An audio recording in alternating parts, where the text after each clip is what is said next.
As the special train joins the main line at Upminster station, one of BR Anglia Region's new Class 321 EMUs is visible in the Romford branch bay.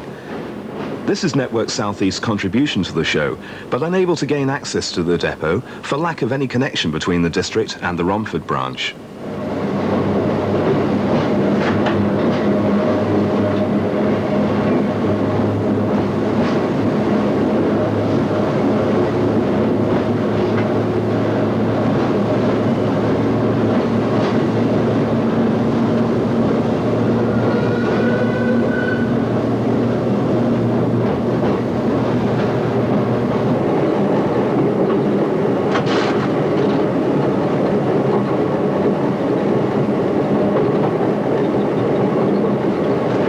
With a clear road ahead, the driver of L44 is soon piling on the notches to accelerate the unusual train, doubtless with a little rear-end assistance from the Met tank.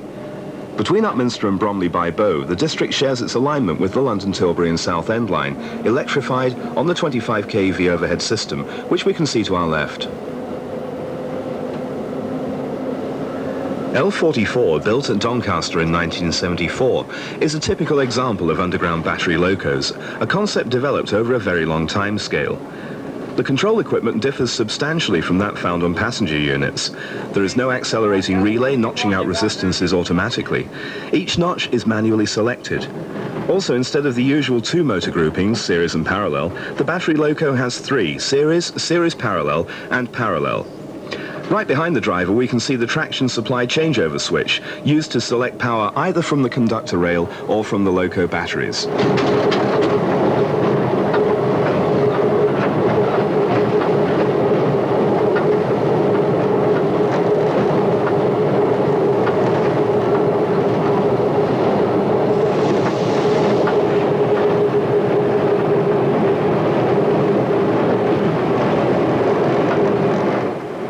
Running into Elm Park Station, it's easy to imagine the surprise of unsuspecting passengers as our curious train comes into view.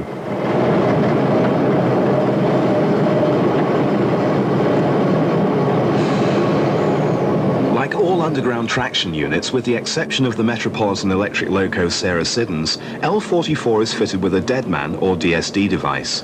In this case, the rather hefty brass controller has a sprung button in the actual handle. Let this go, and the brake is instantly applied and traction power cut off. The brake is, of course, the Westinghouse automatic air brake. We can see the driver's left hand on the brake valve as he makes an application.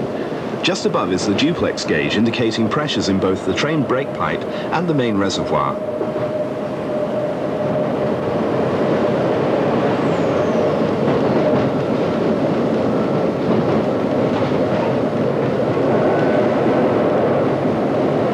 The reason why this special train is double-ended, L44 hauling west and Met Tank No. 1 hauling east, is twofold. Firstly, an engine each end avoids the necessity to run round the train at each end of the journey. And secondly, as we shall see later, the Met tank is not fitted with an air compressor. L44 with its two compressors is providing all the air for the train brake.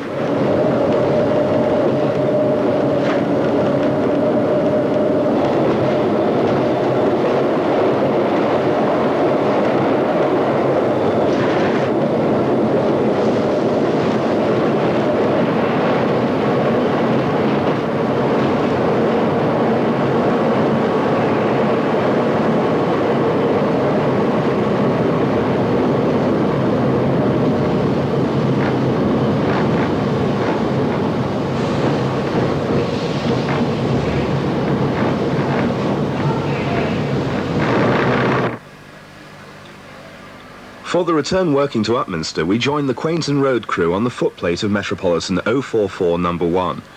This superbly restored locomotive, resplendent in rich lake and yellow lining, was the last of three engines of the class built way back in 1898 at the Met's Neasden Works. Originally, she was fitted with condensing equipment for working over the tunnel sections south of Finchley Road to Liverpool Street, Moorgate and Aldgate. In 1905, with the electrification to Harrow-on-the-Hill, the condensing gear became unnecessary and was removed. Number 1 has 2 inside cylinders and slide valves actuated by Stephenson's link motion. Unusually for an engine of her type and age, she's provided with a driver-friendly screw reverser rather than the heavy and awkward Johnson bar that one might expect.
Mounted in front of the driver on the cab side sheet is the Westinghouse air brake valve, a number 4 type.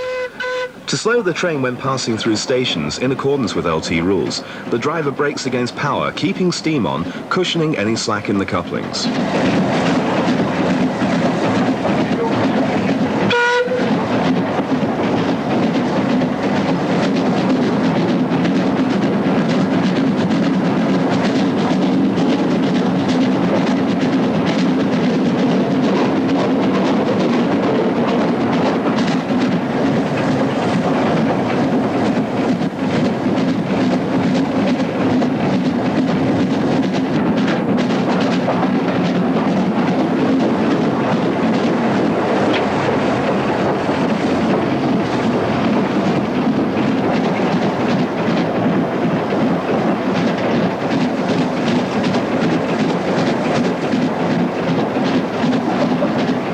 Number 1 is equipped for dual brake operation, air and vacuum. Here we see the Gresham and Craven combination ejector and brake valve for the vacuum brake. The engine itself is actually steam braked, actuated by vacuum, and as we have seen is unable to operate an air brake train on its own for the simple reason that it has no compressor, hence the battery loco at the rear.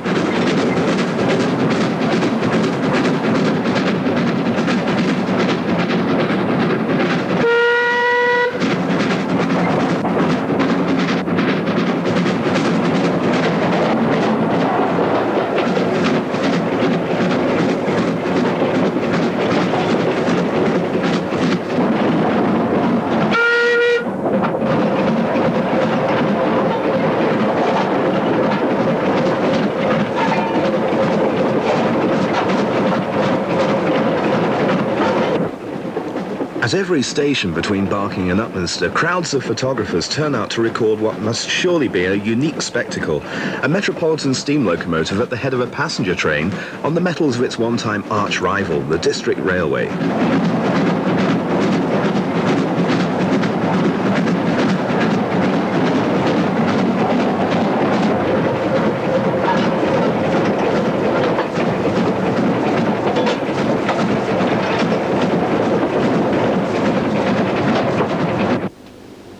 With the trip nearly over, Number 1 makes a smoky approach to the junction just west of Upminster Station.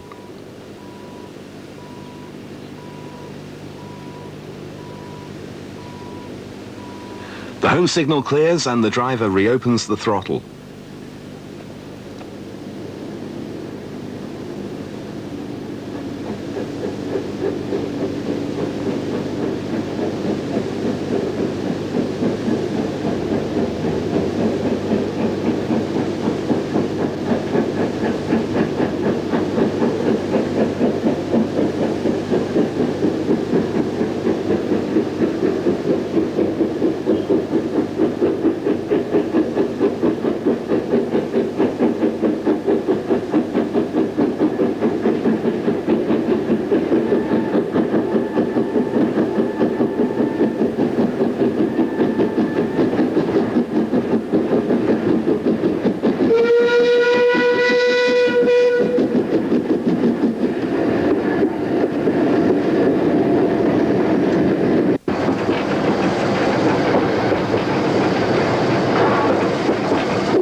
Entering the depot, we can see that indeed the crowds are out in force for Upminster's first open day. By mid-afternoon, so many visitors have turned up that the depot has run out of both tickets and programmes.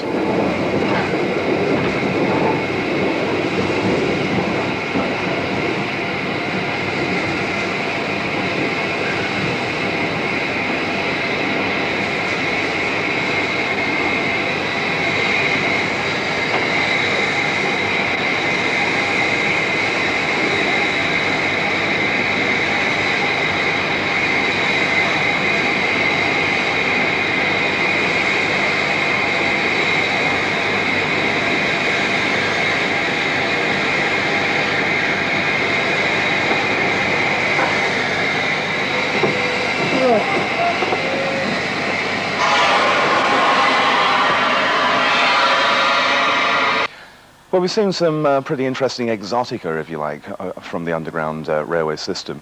But of course, the basic job here at Upminster is the maintenance and operation of the D78 stock. Here in the lifting shed, you see one of the typical examples of the D78s. A very interesting design that came through in, as the name implies, 1978, as a replacement for the accumulation of R stock, CPCO stock that had operated, some in the red livery, some in the silver livery, right the way through to the late 1970s. The D-stock offered, apart from anything else, modernity on the district line. It offered improved lighting, improved ventilation. It also had various other design changes, like the single-leaf operating doors. They're also there on the 1983 tube stock. Passenger-operated doors, going back to a principle that was there a long time ago, as we saw with the Q-stock trailer earlier on.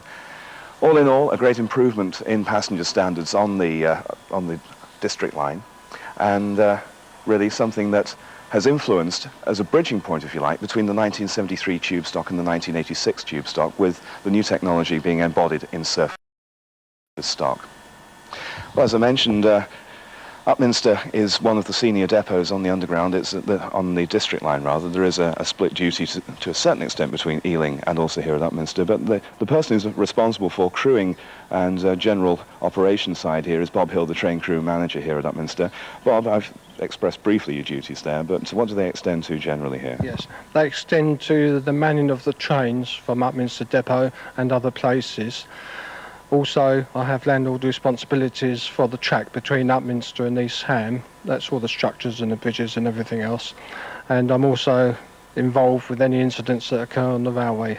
In the main, though, it is making sure that the trains have got crews to operate them. Absolutely right, yes.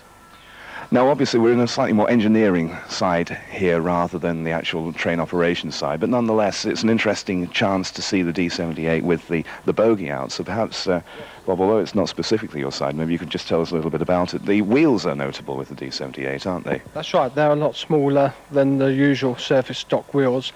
There's a comparison over there with the C-stock wheels, which are a lot larger. They're the same size almost as the tube stock wheels. And they're quite an innovation in the time. The bogie has got no cross members as such. How has the D-stock proved to be over the years? After all, there's been a fair amount of loyalty surely to the old product, but how has the D been from the operating side? Fairly successful, but we've had hiccups with some of the new equipment that was put in. The train equipment panels have often given us a lot of trouble, but that's technology that was new and has been improved on. You take a chance, maybe sometimes it takes a little while to get the bugs out. That's right, yes. So what are the general operational requirements here regarding the crewing of trains? How many people do you have available to man the trains? Yes, I have 131 train operators, 4 duty crew managers and 1 depot clerk underneath me. Now, what about on the engineering side?